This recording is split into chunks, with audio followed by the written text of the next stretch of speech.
light within my heart, light within my thoughts, light within my words.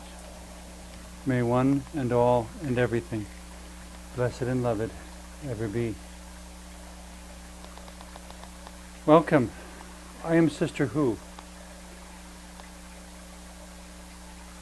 People often ask where Sister Who came from and why does Sister Who exist and what does it all mean, and there are an endless number of questions. And in one sense I find the questions fascinating, but I'm always hoping the answers aren't like periods on the sentence, the point at which you stop, because there's always more to learn, more to explore. Even for me being Sister Who, there's always more to explore. I did understand fairly early on, though, that being Sister Who is specifically about nurturing others' personal and spiritual growth. That I do what I do not because of the response I get or don't get, but because of who I am. That whatever I do needs to be an expression of who I am. It's not to get attention. That's a totally misconstrued idea that has nothing to do with me.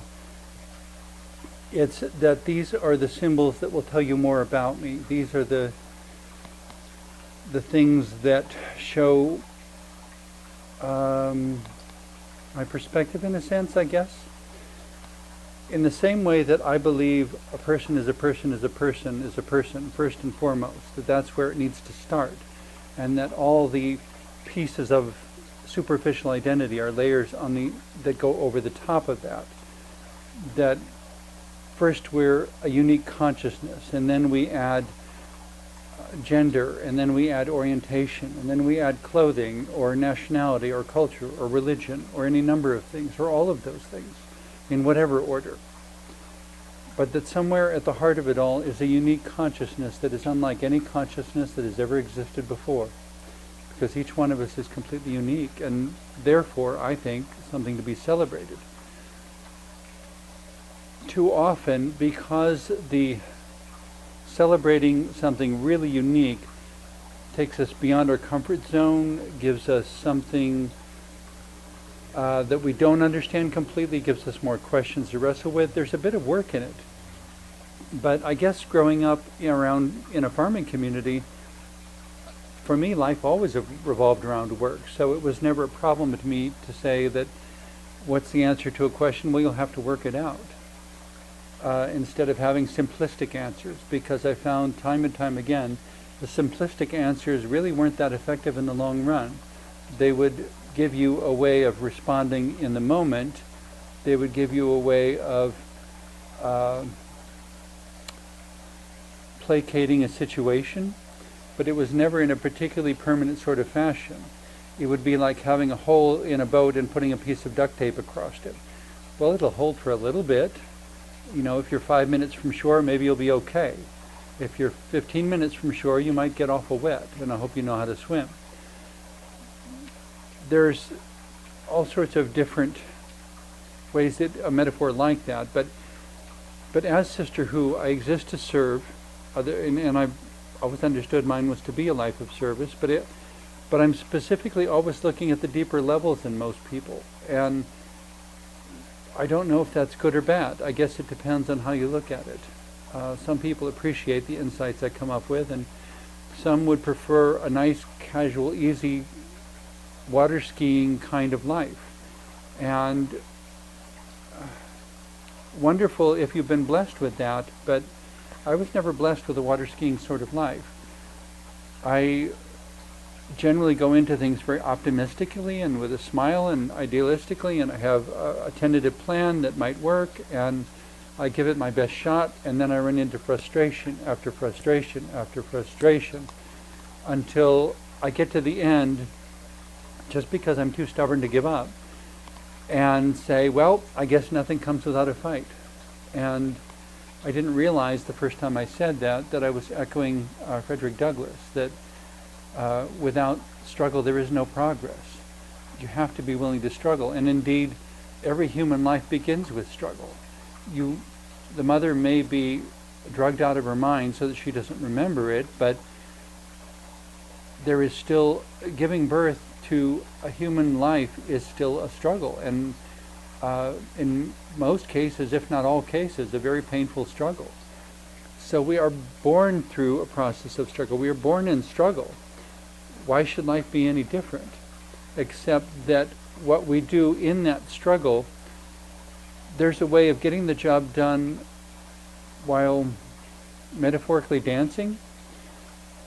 Kind of like the Walt Disney song "Whistle While You Work" I believe it was in the Snow White movie. Or if you go to Mary Poppins, in every job there is to be done, there's an element of fun. You find the fun and snap the jobs again. And the whole song of "Spoonful of Sugar makes the medicine go down." There's a certain medicine in life, which I guess, taking that term and jumping to the Native Americans, medicine had nothing to do with medical situations. It had to do with the energy, the substance of life, the mysterious power that animates things and makes things turn out the way they do.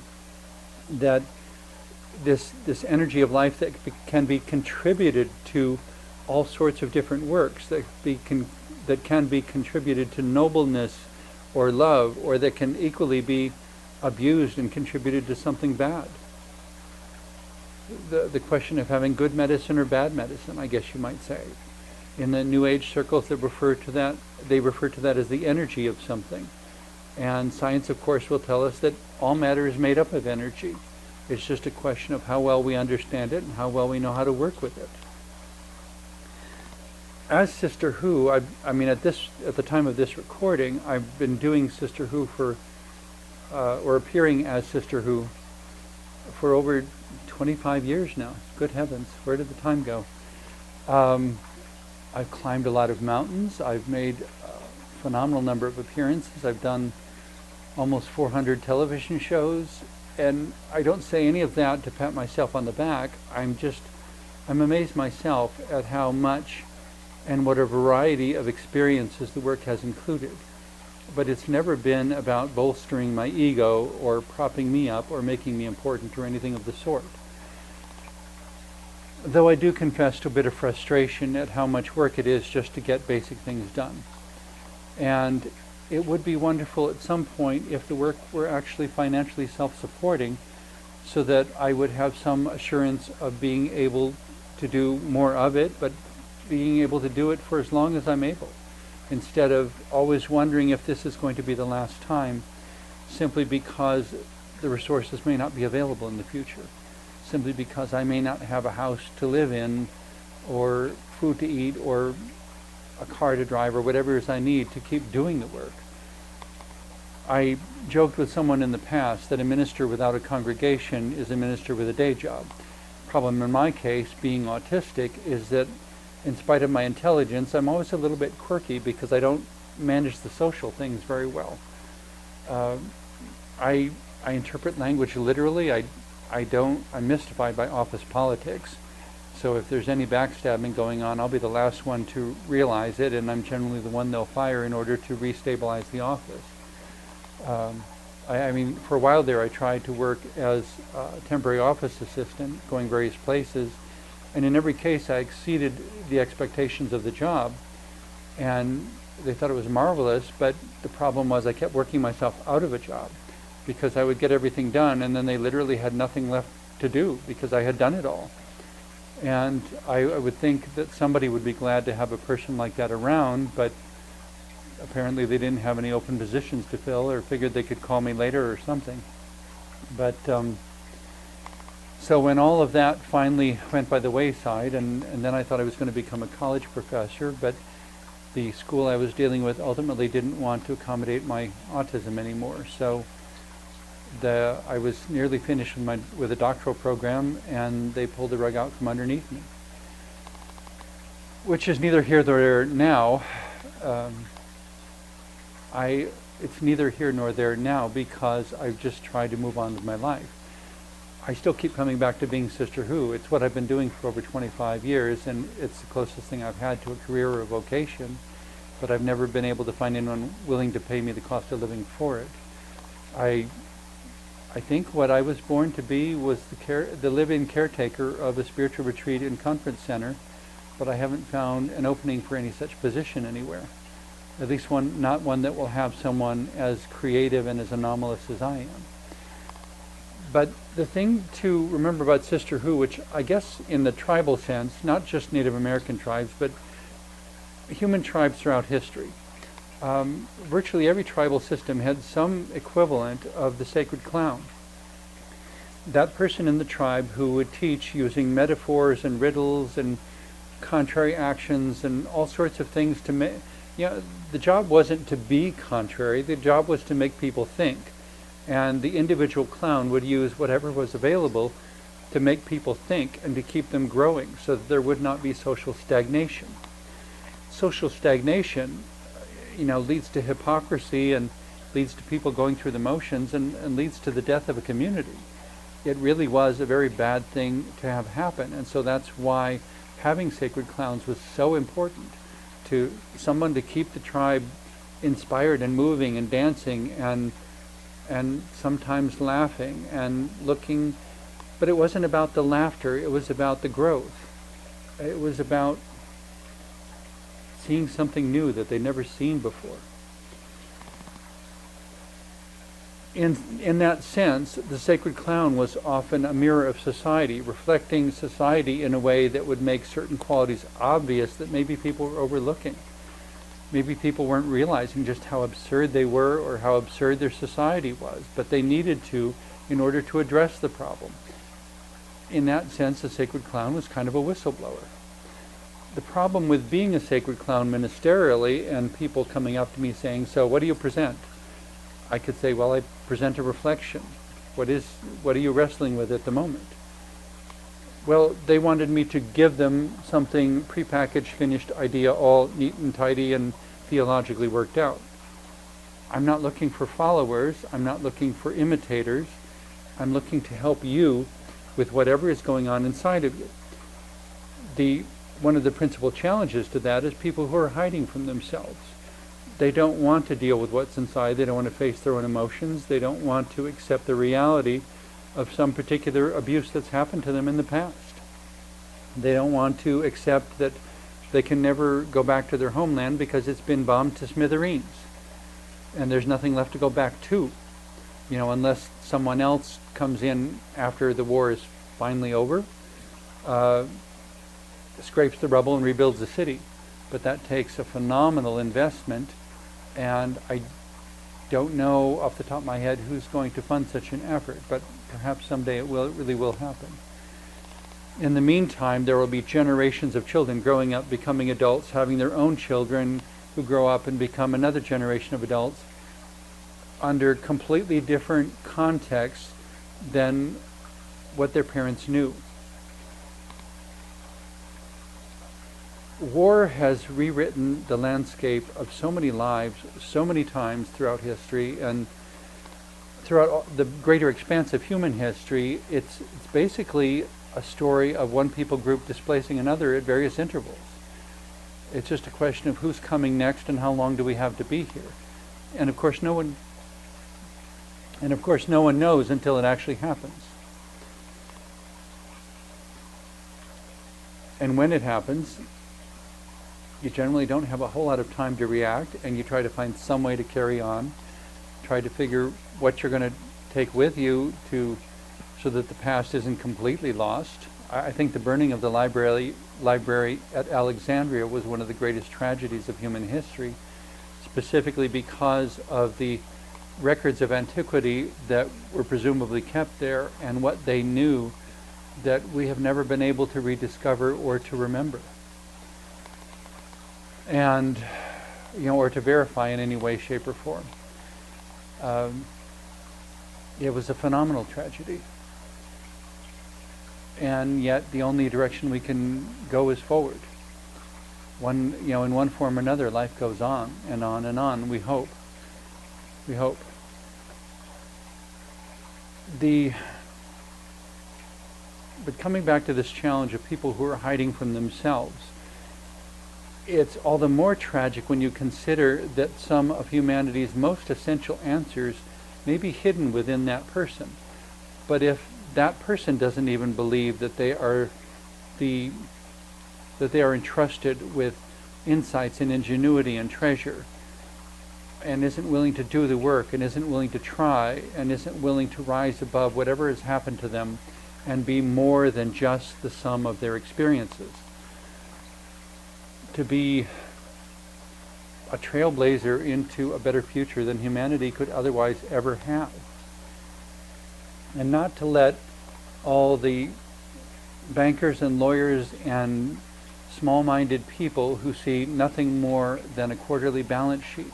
I mean, when you think of it, that's a pretty small definition to fit reality into, just a quarterly balance sheet. It's just a bunch of numbers, and it's not even that many numbers. It takes more numbers than that to program a computer.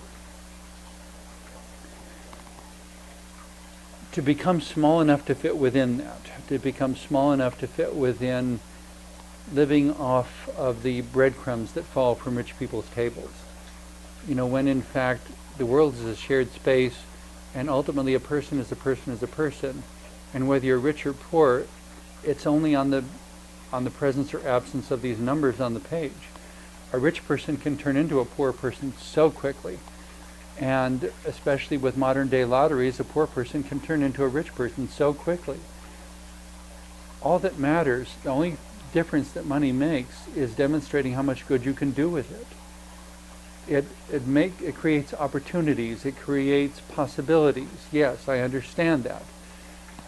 In and of itself, though, it may as well be monopoly money, a game board money, a money that's not real currency. I mean, counterfeit or real, what does it matter? It's just a piece of paper that is exchanged from one place to another in a way that is supposed to bring you the goods and services that allow you to get your needs met. It doesn't always do that. And it doesn't always abide by the rules. And even the person who has done everything right throughout their entire life may suddenly be diagnosed with cancer.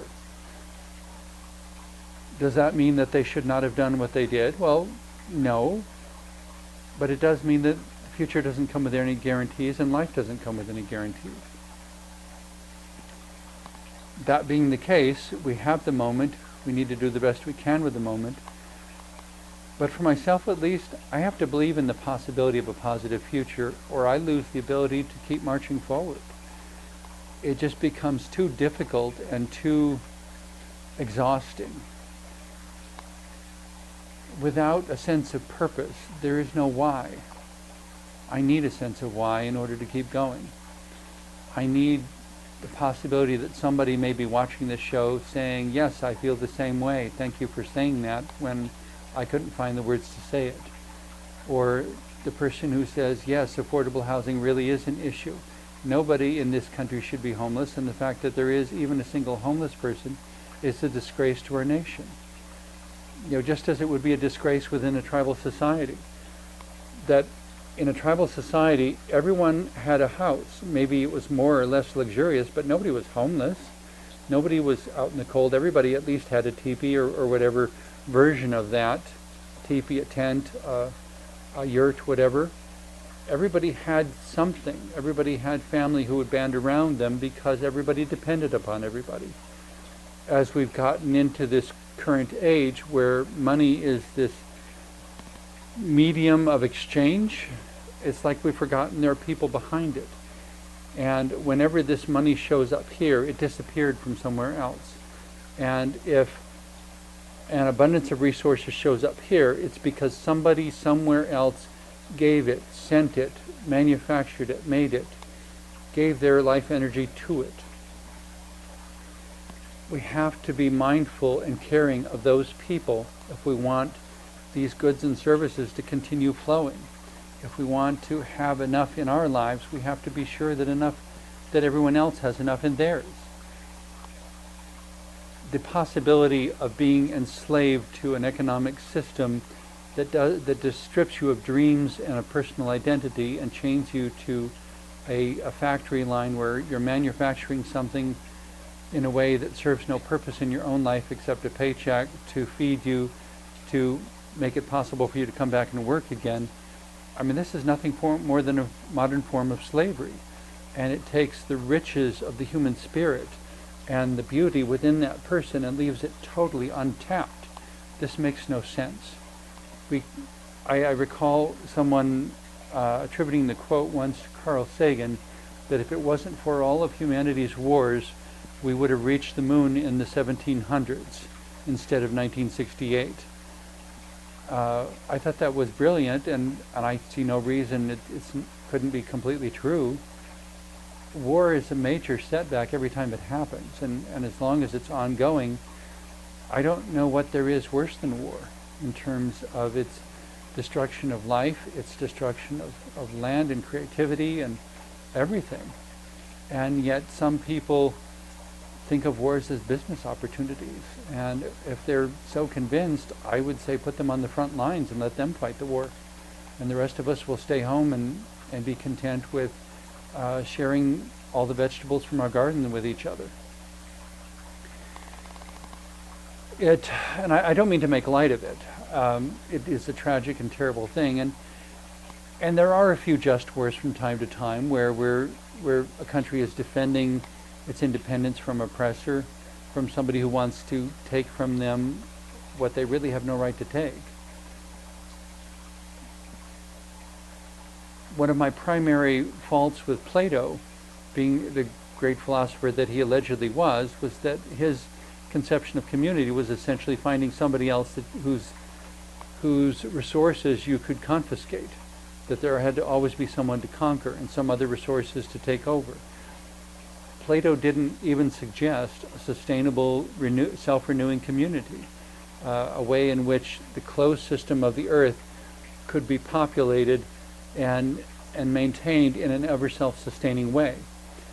The only modern equivalent of that I've been able to find within the more affluent sectors of society seem to be that the working class will all be robots and the humans will all be killed off or something. But and then it becomes the challenge of making robots that can adequately manufacture new robots and redo their replacements. And at what point do the robots become smart enough that they're not interested in such slavery? I don't know how one can be so arrogant as to think that enslaved people are content being enslaved, and that they will always be content to be enslaved, and that at some point they will not see what the wealthier have and want it for themselves, specifically because of how hard and meaningless their own lives have become, serving nothing but the existence of the wealthy. The whole thing is such a artificial construction that makes no sense and cannot possibly be sustainable without costing us more than is wise to spend. Wisdom is available, love is available, and with those two, all problems can be solved, but not if somebody is trying to be a hoarder of the community's resources. If you went into a tribal society and hoarded the resources, huge numbers of the tribe would starve to death before spring. The tribe had to accumulate resources in the spring, summer, and fall to help them through the winter when the ground was frozen and nothing would grow. Because they wanted to be alive the next spring to do it all over again. Because that was what life was about. And in between all of that work was a whole lot of play and a whole lot of being and understanding that what made it all worthwhile was the fact that they loved their children, they loved their elders, they loved the passing of the seasons, they loved the beauty in nature. There was a lot to love and a lot of beauty to celebrate. Those sorts of things are not incompatible with a modern technological society. But it does come back to understanding that when everyone's a computer programmer and no one's a farmer, the computer programmers will all starve to death. And when everyone is an attorney and no one is a janitor, the attorneys will have nowhere to go with their piles and piles and overflowing waste baskets of paper. And when the pharmaceutical company wants to sell their drugs to people all across the world, the people have to have enough money to buy them. And it will need to be a sustainable system in such a way that people actually believe in this system, instead of noticing, by the way, that a lot of these pharmaceuticals make us sick because there is more profit in people remaining sick than in people being made healthy. there has got to be a better way, and I'm quite certain that there are thousands of people living right now that know that better way. But they need to be empowered to put it in place. If I can run a spiritual retreat center someplace where people can come and be given compassionate, gentle questions and reflections of, well, did you ever consider this? And, well, if you say that, then that would mean this. Oh, does it? I hadn't noticed that. Being an autistic person, I notice the details first, and the generalities are what are more difficult for me. So when they spit out a generality and I start spitting out examples of what I think that generality means and what the implications of that generality could be, suddenly they're having ideas about their generality and how to refine it that I didn't put that idea in their head. They thought of that themselves. But I provided a sounding board, if you will, a platform within which those spiritual inner parts of the person could be worked out. A safe space in which the basic processes of birth and marriage and death and mourning and sadness and tragedy and recovery and healing, all those sorts of internal psychological and emotional and spiritual things could be processed and dealt with.